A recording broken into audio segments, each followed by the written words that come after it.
Hello students, welcome to my YouTube channel M Alam commerce classes. देखिए students, हमने अपने पिछले वीडियो में आपको बताया था मीनिंग ऑफ अकाउंटिंग रेशियो। ठीक है, अकाउंटिंग रेशियो की मीनिंग, ठीक है, फिर रेशियो एनालिसिस की मीनिंग, और उसके साथ साथ आपको अकाउंटिंग रेशियो का जो ऑब्जेक्टिव होता है ये आपको हमने पिछले वीडियो में बता चुके हैं। ठीक है, अगर आप हमारे पिछले वीडियो को नहीं देखे हैं तो आप उसके लिए इस वीडियो के डिस्क्रिप्शन में उसका लिंक दिया हुआ है। रेशियो एनालिसिस या अकाउंटिंग रेशियो का जो पार्ट 1 वीडियो है, ठीक है, उसको आप देख सकते हैं। ठीक है, और आज जिस टॉपिक पर हम चर्चा करने जा रहे हैं, ठीक है बाबू, वो है इम्पोर्टेंस ऑफ अकाउंटिंग रेशियो। ठीक है, अकाउंटिंग रेशियो का क्या इम्पोर्टेंस होता है, यानी कि लेखांकन अनुपात का महत्व क्या होता है, समझे। आज हम उस पर चर्चा करने जा रहे हैं। तो देखिए, लेखांकन अनुपात का महत्व जो होते हैं ना, उसको हम कई कैटेगरी में करके अलग अलग पॉइंट ऑफ व्यू से समझ सकते हैं। ठीक है, इसे देखिए, the importance of accounting ratio can be understood by the following discussions. यानी कि हम क्या करेंगे कि निम्नलिखित बिंदुओं पर डिस्कशन करके हम अकाउंटिंग रेशियो के इंपॉर्टेंस को बेहतर ढंग से समझ सकते हैं। ठीक है, जैसे देखिए यहाँ अकाउंटिंग रेशियो का जो इंपॉर्टेंस है वो अलग अलग पॉइंट ऑफ व्यू से हम देखेंगे। देखिए, जैसे एक होता है इंपॉर्टेंस फॉर मैनेजमेंट, यानी कि अकाउंटिंग रेशियो मैनेजमेंट के लिए कितना इंपॉर्टेंट होता है और किस प्रकार मैनेजमेंट के लिए इंपॉर्टेंट होता है, इसको हम देखेंगे। ठीक है, उसके बाद इम्पोर्टेंस फॉर इन्वेस्टर्स। ठीक है, यानी कि ये इन्वेस्टर्स के लिए, निवेशकों के लिए, ठीक है, कितना इंपॉर्टेंट है। उसके बाद है इम्पोर्टेंस टू क्रेडिटर्स। ठीक है, एक चीज आप याद रखिएगा, क्रेडिटर्स जो होते हैं वो ऑलवेज शॉर्ट टर्म लायबिलिटी होता है। ठीक है, तो क्रेडिटर्स के लिए अकाउंटिंग रेशियो कैसे यूजफुल होता है, कैसे महत्वपूर्ण होता है, इसको भी हम यहां देखेंगे। ठीक है, उसके बाद इंपॉर्टेंस टू एम्प्लॉई। जिस बिजनेस कंसर्न का आप अकाउंटिंग रेशियो प्रिपेयर करते हैं, ठीक है, यानी कि किसी भी बिजनेस कंसर्न के लिए बहुत सारे एम्प्लॉई वर्क करते हैं। ठीक है, तो अकाउंटिंग रेशियो उन एम्प्लॉइज के लिए कितने इम्पोर्टेंट है, इसको भी हम यहां देखेंगे और उस पर चर्चा करेंगे। ठीक है, फिर इम्पोर्टेंस टू गवर्नमेंट, गवर्नमेंट के लिए कितने और कैसे इम्पोर्टेंट होता है। ठीक है, तो देखिए बाबू, हम यहां टोटल 5 पॉइंट्स यहां दिया हुआ है, हम इन सभी पॉइंट्स पर बारी बारी से डिस्कशन करेंगे। ठीक है, तो सबसे पहले आइए हम देखते हैं इम्पोर्टेंस फॉर मैनेजमेंट। ठीक है, इम्पोर्टेंस फॉर मैनेजमेंट, यानी कि मैनेजमेंट के लिए कैसे इंपॉर्टेंट है, कैसे ये यूजफुल है। ठीक है, अकाउंटिंग रेशियो प्रबंध के लिए, इसको हम पहले चर्चा करेंगे। तो एक चीज मैं आपको बता देना चाहता हूं कि ये सभी पॉइंट्स पर हम डिस्कशन करेंगे। ठीक है, तो बहुत लंबा हो जाएगा। इसके लिए अब आप ऐसा मत सोचिए कि हम सब पर डिस्कशन नहीं करने जा रहे हैं, हम सब पर डिस्कशन करने जा रहे हैं, बट ये काम आपको करना है कि ये कंप्लीटली थ्योरीज है। ठीक है, इसमें कोई न्यूमेरिकल क्वेश्चन तो आपको बताना नहीं है, इसलिए आप इस वीडियो को देखते टाइम आप अपने साथ में अपना नोटबुक जरूर रखेंगे। ठीक है, ताकि यहाँ जो भी पॉइंट्स पर हम डिस्कशन करेंगे उन पॉइंट को आप नोट कर लेंगे। ठीक है, यहाँ हम इस वीडियो को बहुत शॉर्ट करने के लिए यहाँ सभी पॉइंट को नोट करके नहीं दिखाएंगे। ठीक है, बस आपको ऐसे ही हम बता दे रहे हैं, बट आप उसको निश्चित रूप से नोट कर लेंगे। ठीक है, ताकि फ्यूचर के लिए भी आपका एक नोट्स भी प्रिपेयर्ड हो जाएगा, और कभी भी आप उसको जब रिवाइज करना चाहेंगे तो अपने नोट्स से भी कर सकते हैं। ठीक है, या फिर आप इस वीडियो को भी देख सकते हैं। समझे? तो चलिए अब आप रेडी हो जाएं। देखिए बाबू, तो बात हम करेंगे यहाँ सबसे पहले ये क्या कहते हैं, इम्पोर्टेंस फॉर मैनेजमेंट, यानी कि अकाउंटिंग रेशियो जो होता है ये मैनेजमेंट के लिए कितना इम्पोर्टेंट है और किस प्रकार इम्पोर्टेंट है, इन चीज़ों को हम यहाँ देखेंगे और उस पर डिस्कस करेंगे। ठीक है, तो देखिए हम यहाँ आपको पहले इंग्लिश इंग्लिश लैंग्वेज में ही इसको हम बता देते हैं। ठीक है, उसको हम फिर से हिंदी लैंग्वेज में भी उसको समझा देंगे। ठीक है, इसलिए क्या कहते हैं, इंग्लिश मीडियम वाले बच्चे या फिर जो हिंदी मीडियम वाले हैं उन दोनों के लिए हो जाएगा। ठीक है, तो देखिए अभी हमारे पास जो बुक है वो हिंदी मीडियम का, इंग्लिश मीडियम का ही है। तो देखिए इसमें क्या है कि पहला पॉइंट जो मैनेजमेंट के लिए कैसे इंपॉर्टेंट होता है, तो यहाँ पहला पॉइंट आप नोट करेंगे, accounting ratio make the figure simple and understandable. ठीक है, accounting ratio make the figure simple and understandable, यानी कि अकाउंटिंग रेशियो क्या करता है कि किसी भी फिगर को सिंपल यानी कि साधारण और अंडरस्टैंडेबल यानी कि उसको समझने लायक, ठीक है, बना देता है। समझे। सेकेंड पॉइंट इसका हम देखेंगे, accounting ratio provide basis for preparing budget and also determine future line of action forecasting. ठीक है, यानी कि accounting ratio provide basis for preparing budget, ठीक है, and also determine future forecasting.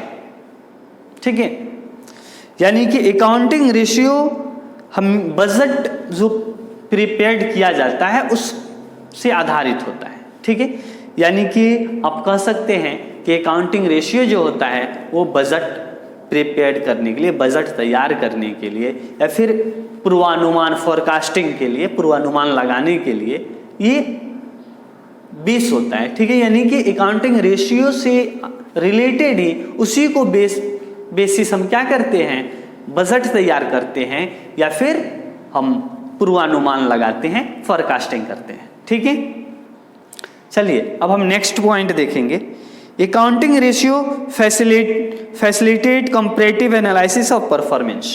ठीक है, क्या है बाबू, accounting ratio facilitate comparative analysis of the performance. ठीक है, यानी कि अकाउंटिंग रेशियो क्या करता है कि बिजनेस का जो परफॉर्मेंस है उसका कंपैरेटिव एनालिसिस भी करता है। ठीक है, उसके बाद next point, accounting ratio help in making decision from the information provided in the financial statement. क्या है बाबू, एक बार फिर से देखेंगे, अब ध्यान दीजिए, accounting ratio help in making decision from the information provided in the financial statements.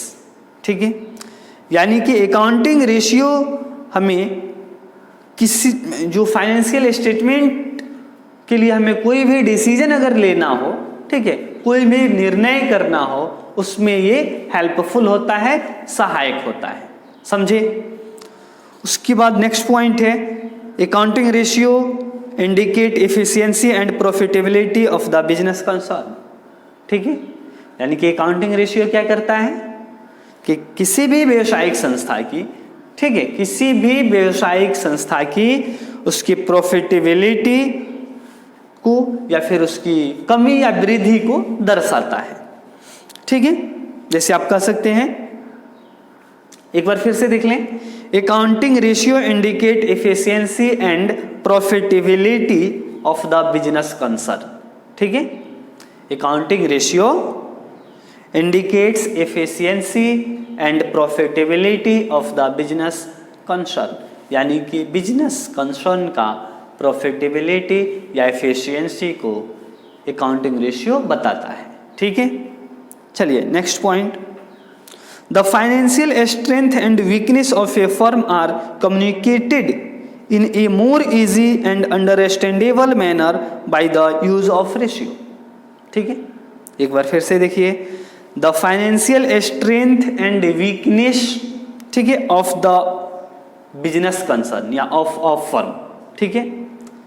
क्या है बाबू? The financial strength and weakness of firm, या फिर आप कह सकते हैं ऑफ द बिजनेस कंसर्न, ठीक है,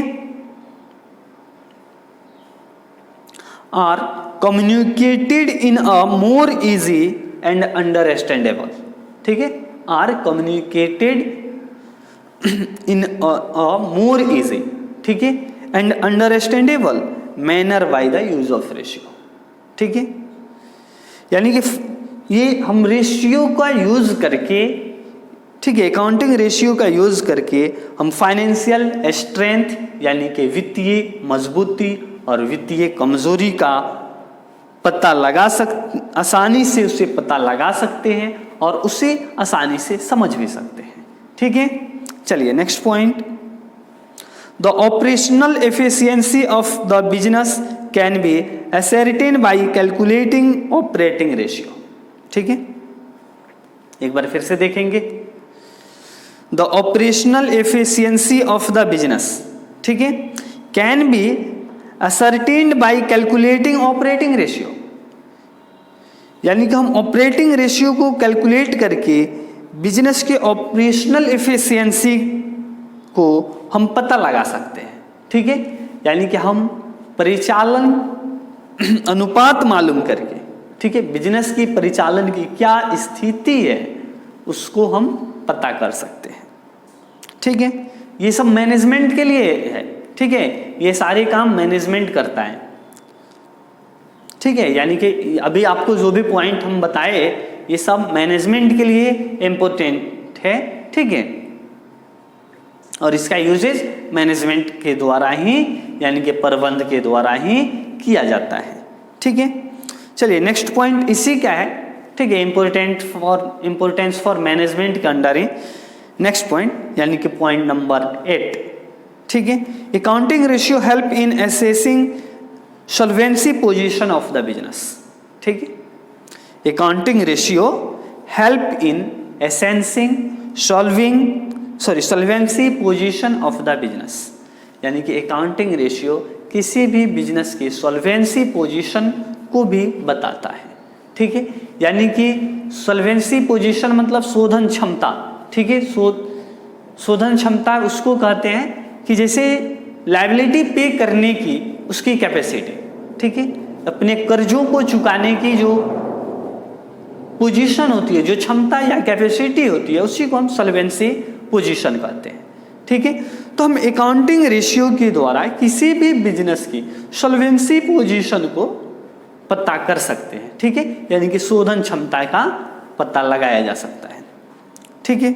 उसके बाद next point, accounting ratio help in measuring short term and long term financial position of the company, यानी कि अकाउंटिंग रेशियो से हम किसी कंपनी का, ठीक है, किसी बिजनेस कंसर्न का उसका लॉन्ग टर्म या शॉर्ट टर्म फाइनेंशियल पोजीशन का पता कर सकते हैं, ठीक है।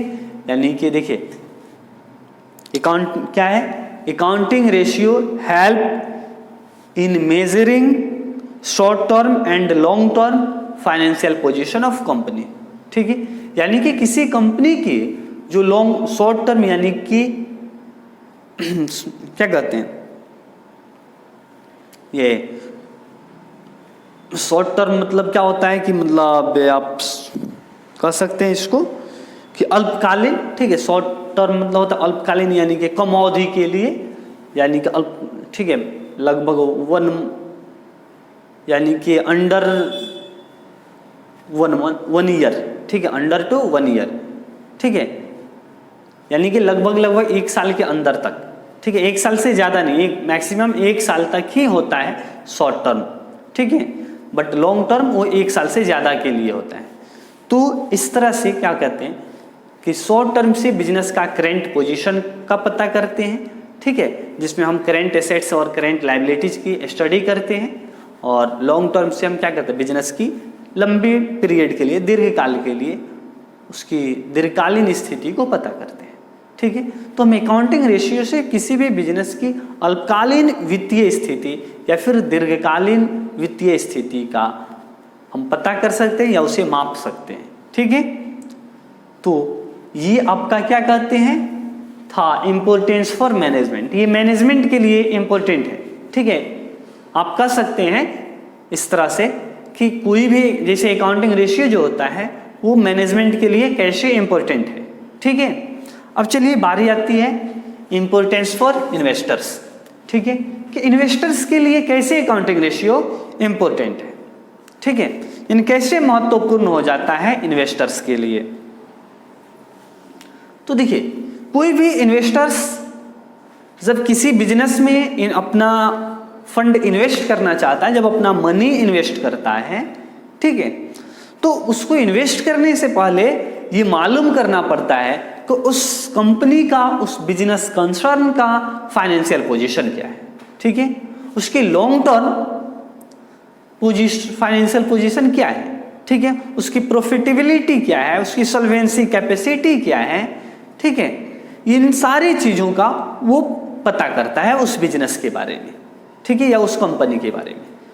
जब वो देखता है और ये सेटिस्फाइड हो जाता है कि वो जिस बिजनेस में, जिस कंपनी में अपना पैसा, अपना धन निवेश करने जा रहा है, मतलब इन्वेस्ट करने जा रहा है, ठीक है, तो वो कंपनी या वो संस्था का फाइनेंशियल पोजीशन, सॉल्वेंसी पोजीशन, ठीक है, लॉन्ग टर्म फाइनेंशियल पोजीशन बेहतर है, अच्छा है, ठीक है, जहां उसको ज्यादा प्रॉफिट होने की संभावना हो और अपना पैसा समय से रिफंड होने की संभावना हो, वैसे ही कंपनी में कोई इन्वेस्टर इन्वेस्ट करता है। जहां उसको वो इन सारी चीज़ों से सेटिस्फाइड नहीं होता है जिस कंपनी के अंदर, तो वो ऐसी कंपनी में अपना इन्वेस्ट अमाउंट जो होता है, अपना फंड जो होता है, इन्वेस्ट नहीं करता है, ठीक है। चलिए अब देखते हैं इम्पोर्टेंस ऑफ टू क्रेडिटर्स, यानी कि क्रेडिटर्स के लिए कैसे अकाउंटिंग रेशियो इंपॉर्टेंट है या महत्वपूर्ण होता है, ठीक, उसका क्या महत्व है क्रेडिटर्स के लिए। देखिए क्रेडिटर्स क्या होता है, वो शॉर्ट टर्म लायबिलिटी होते हैं, ठीक है। देखिए द क्रेडिटर्स और सप्लायर, हम क्या कहते हैं, क्रेडिटर्स एंड, क्रेडिटर्स को सप्लायर भी कहते हैं, ठीक है। तो द क्रेडिटर्स और supplier extend short term credit to the concern, ठीक है, यानी कि क्रेडिटर्स या सप्लायर वो बिजनेस का शॉर्ट टर्म क्रेडिट, ठीक है, ये शॉर्ट टर्म क्रेडिट होते हैं, यानी कि शॉर्ट टर्म लायबिलिटी होते हैं, ठीक है। They are interested to know whether financial position of the concern warrants their payment at a specified time or not, ठीक है। They are interested to know whether financial position of the concern warrants their payment at a specified time or not, ठीक है, यानी कि वो जो creditors होते हैं, ठीक है, वे ये जानना चाहते हैं, बिजनेस के फाइनेंशियल पोजीशन जानना चाहते हैं, ठीक है, उसकी आर्थिक स्थिति को जानना चाहते हैं, और जिससे ये वो आश्वस्त हो जाते हैं, यानी कि वो वारंट्स होते हैं, आश्वस्त होते हैं कि उनका जो पैसा है वो मतलब समय से मिल पाएगा या नहीं मिल पाएगा, उसकी क्या कर सकते, पेमेंट हो पाएगा या नहीं हो पाएगा, समझे। The concern page short term creditors out of its current assets, यानी कोई भी बिजनेस अपना शॉर्ट टर्म लायबिलिटी का पेमेंट जो करता है, यानी कि क्रेडिटर्स का जो पेमेंट करता है वो करेंट एसेट्स से करता है, ठीक है। तो क्या कहते हैं, अगर करेंट एसेट्स सफिशिएंट है, अगर बिजनेस में करेंट एसेट्स सफिशिएंट है जिससे वो अपने करेंट लायबिलिटी का पेमेंट कर दे, तब क्रेडिटर्स क्या करता है, किसी तरह का उससे हेजिटेशन नहीं होती है, यानी कि वो उसे किसी तरह की घबराहट नहीं होगी और वो बिना हेजिटेट वो इन्वेस्ट कर देगा, यानी कि वो पैसा लगा देगा, ठीक है। और क्योंकि उसको पता है कि समय बिजनेस का फाइनेंशियल पोजीशन सही है, उसके पास पर्याप्त मात्रा में सफिशिएंट करेंट एसेट्स है जिससे वो अपने सभी करेंट लायबिलिटीज का पेमेंट कर सकता है, ठीक है। और इसके लिए क्या होता है कि इन्वेस्ट जो क्रेडिटर्स होते हैं, इन सारी चीज़ों को जानने के लिए वो current ratio and liquid ratio, ठीक है, current ratio and liquid ratio दोनों का अध्ययन करते हैं, ठीक है।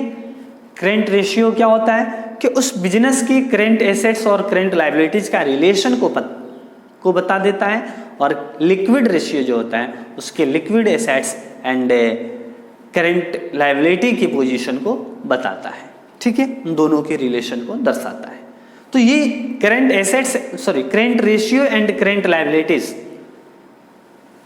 ये आपका ये current ratio and liquid ratio, इन दोनों की स्टडी करने के बाद, इन दोनों का पता कर लेने के बाद क्रेडिटर्स क्या होता है, वो सेटिस्फाइड हो जाता है कि, और वो फिर किसी भी बिजनेस को क्रेडिट दे देता है, ठीक है। चलिए अब हम देखते हैं next point, importance to employ, ठीक है, यानी कि कर्मचारी के लिए महत्व, कैसे ये अकाउंटिंग रेशियो का कर्मचारियों के लिए क्या महत्व होता है, ठीक है।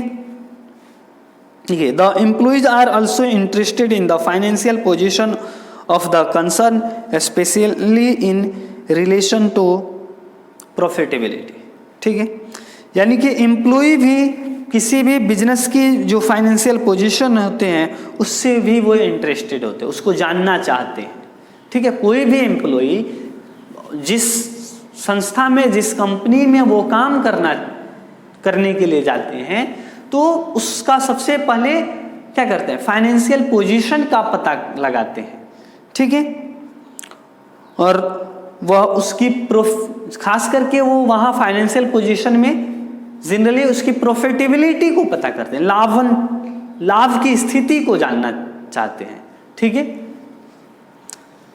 क्योंकि उनको ये पता करना होता है कि अगर बिजनेस का प्रॉफिटेबिलिटी रेशियो बेहतर है, यानी कि बिजनेस का प्रॉफिट होते जा रहा है, अच्छा प्रॉफिट अर्न कर रहा है कोई भी कंपनी, ठीक है, तो क्या होगा, तो देखेंगे करंट ईयर का, फिर प्रीवियस ईयर का, फिर उसके बाद यानी कि पिछले 2, 4, 5 साल का वो प्रॉफिटेबिलिटी रेशियो को पता करेंगे, ठीक है, और ये देखेंगे, ये पता करेंगे, उसको स्टडी करके ये जानेंगे कि जिस कंपनी में वो काम करना चाहते हैं, ठीक है, जिस संस्था में वो जा रहे हैं काम करने, उस संस्था की लाभ अर्जन क्षमता क्या है, ठीक है, और यदि वो देखते हैं कि हर साल उसकी प्रॉफिट में इंक्रीज हुआ है, ठीक है, इंक्रीजिंग होते जा रहा है, तो वो ये उससे क्या होगा कि वो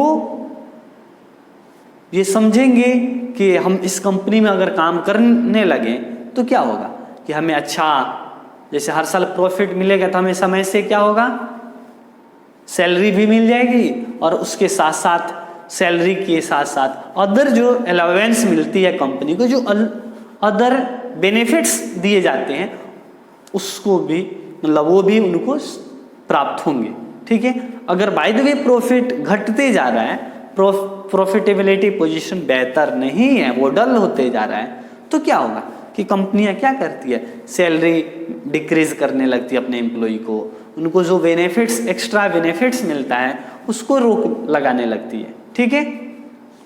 तो इसीलिए एम्प्लॉय क्या करते हैं कि रेशियो, अकाउंटिंग रेशियो को वो स्टडी करते हैं, ठीक है, और उनके लिए, एम्प्लॉय के लिए अकाउंटिंग रेशियो इंपॉर्टेंट होता है, ठीक है। चलिए नेक्स्ट क्या है, इंपॉर्टेंस टू गवर्नमेंट के लिए कैसे ये महत्व है, ठीक है, इसका क्या महत्व है गवर्नमेंट के लिए, समझिए। देखिए, government is interested to know overall strength of the industry, यानी कि किसी भी इंडस्ट्री का पूरे स्ट्रेंथ का पता करना, गवर्नमेंट ये उसके पता करना चाहता है, ठीक है। Various financial statement published by industrial units are used to calculate ratio for determine short term, long term and overall financial position of the concern, ठीक है। क्या है बाबू, various financial statement published by industrial units are used to calculate ratio for determining short term, long term and overall position of the concern, ठीक है। यानी कि जो विभिन्न वेरियस फाइनेंशियल स्टेटमेंट, यानी कि विभिन्न जो वित्तीय विवरण होते हैं, ठीक है, किसी भी इंडस्ट्री का जो वित्तीय विवरण होते हैं उनसे गवर्नमेंट क्या करती है कि उनका रेशियो कैलकुलेट करती है, ठीक है, और वहाँ वो शॉर्ट टर्म, लॉन्ग टर्म और या सभी तरह की फाइनेंशियल पोजीशन पता करती है सरकार उस कंपनी की, ठीक है। Profitability index can also be prepared with the help of ratio. Profitability भी क्या करता है कि रेशियो पता करने में हेल्प करता है, ठीक है। Government may base its future policies on the basis of industrial information available from various units, ठीक है। The ratio may be use as indicators of overall financial strength of the public as well as private sector.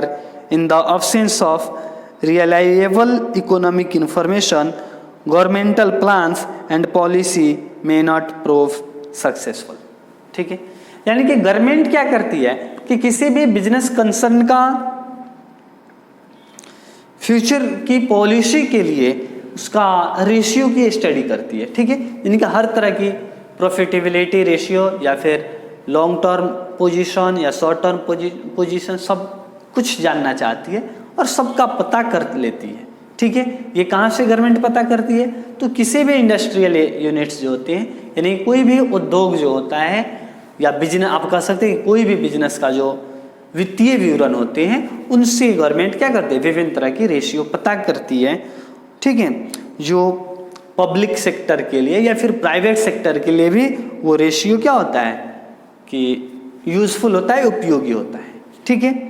और उससे क्या होता है कि business का सही स्ट्रेंथ का पता चल जाता है, ठीक है।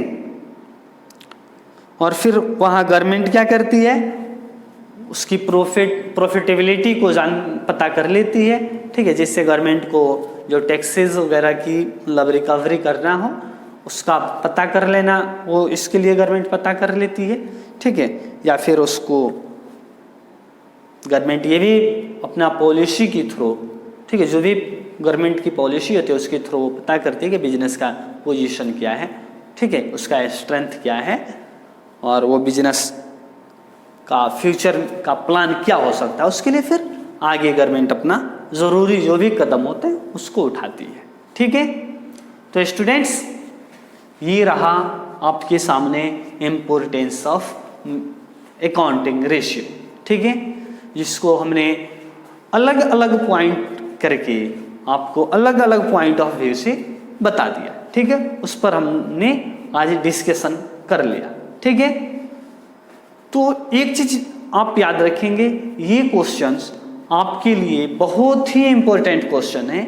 आप इसको निश्चित रूप से देखेंगे, ऐसा नहीं कि आप इसको थ्योरी है, ठीक है, इसकी वजह से आप इसको इग्नोर कर दें, ठीक है। ऐसे हमने यहाँ इसको सिर्फ आपको समझा दिया, ठीक है, यहाँ नोट करके हमने आपको नहीं समझाया, क्योंकि इतना ही में अभी तक बहुत लंबा वीडियो हो गया है, ठीक है। अगर हम नोट करके समझाते तो शायद इससे 2 गुना से भी ज़्यादा टाइम लगता, तो शायद आप ज़्यादा इंटरेस्टेड भी यहाँ नहीं हो पाते।